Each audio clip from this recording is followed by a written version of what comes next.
Assalomu alaykum qadrli futbol muxlislari, futbol sevar do'stlar. Yana bir bor sizlar bilan diydor ko'rishib turganimizdan bag'oyat xursandmiz. Har doimgidek e'tiboringizga Kamina Zafar Bimronbek kanali ajoyib xabarlarni taqdim etadi. Ochig'i hali ko'pchilik uyqudan uyg'onmagan bo'lsa kerak va yana bir yomonroq tomoni kayfiyat yaxshi emas, chunki O'zbekiston milliy terma jamoasi jahon chempionatining ikkinchi turida yirik hisobda mag'lubiyatga uchradi. Yigitlar harakat qilishdi, baribir Yevropa futboli, Yevropa tajribasi o'z so'zini aytdi. O'zbekiston milliy terma jamoasi Portugaliyaga 5-0 hisobida mag'lubiyatga uchradi.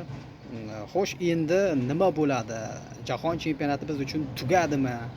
Hammasi yakunlandimi degan savollar o'rtaga tashlanyapti. Ayni vaqtlarda onlayn o'yin bo'lmoqda, xabaringiz bor. Ya'ni Kolumbiya va Kongo Demokratik Respublika terma jamoalari o'rtasidagi uchrashuv. Mana shu o'yin juda muhim biz uchun, chunki hali O'zbekiston milliy terma jamoasida imkoniyat saqlanib turibdi. Nima uchun deysizmi? Chunki qadrli do'stlar, eng yaxshi 3-o'rinni egallagan terma jamoalar ham keyingi play-off bosqichiga yo'llanmani qo'lga kiritadi. Shunday ekan, hech ham tushkunlikka tushmang, xavotir olmang, xafa bo'lmang. Hali bizda yana bitta imkoniyat bor, yana bitta hayotga bo'lgan, futbolga bo'lgan qiziqishimiz bemalol ushlab tursak bo'ladi. Hozirda qadrli do'stlar, Portugaliya terma jamoasi 4 ochko jamg'argan guruhimizda, 3 ochko Kolumbiyada, 1 ochko Kongoda, O'zbekistonda 0 ochko. Ya'niki turnir jadvalida Portugaliya, Kolumbiya, Kongo va O'zbekiston terma jamoalari band etib turibdi. Bizga nima foyda, nima zarar? Kolumbiya avvalambor ushbu o'yinda Kongoni mag'lubiyatga uchratish talab etiladi. Bu muhim masala.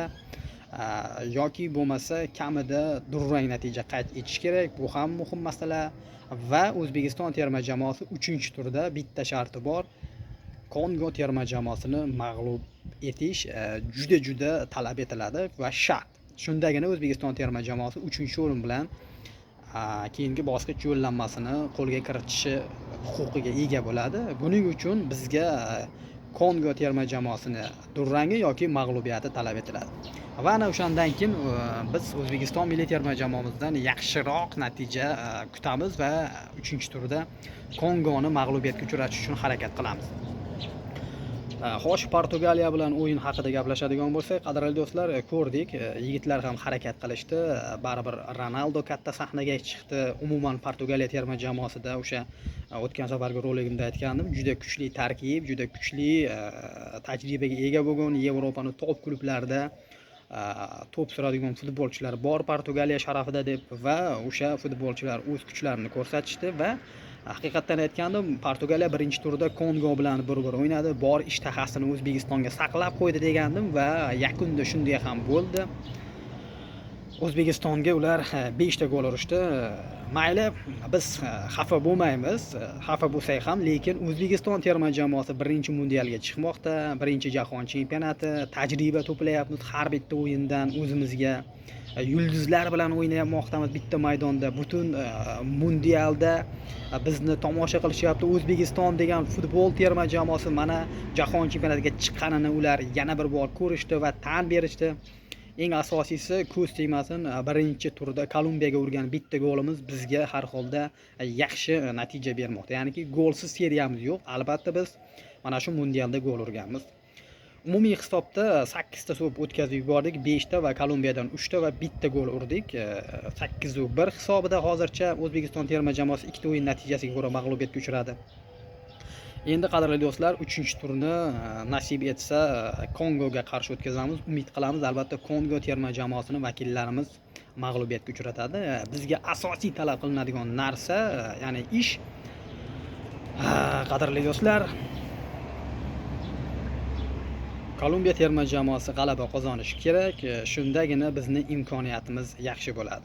Yo durang o'ynash kerak yoki g'alaba qozonish kerak va biz 3-turda Kongoni mag'lubiyatga uchratsak, biz o'z-o'zidan keyin Portugaliya Kolumbiya o'yini biz uchun muhim ahamiyat kasb etmaydi, chunki biz 3 ochko olamiz, Kongo bizdan orqada qoladi va faqat keyingi guruhlardagi natijani kuzatamiz, chunki eng yaxshi adashmasam 8 ta terma jamoa edi, keyingi bosqich yo'llanmasini qo'lga kiritadi. Eng yaxshi 3-o'rinni egallagan terma jamoalar. Shunday ekan kayfiyatni tushirmang. Hali O'zbekiston terma jamoasida yana bemalol 50-60% natija bilan imkoniyat bor. Terma jamoamizni qo'llab-quvvatlaymiz.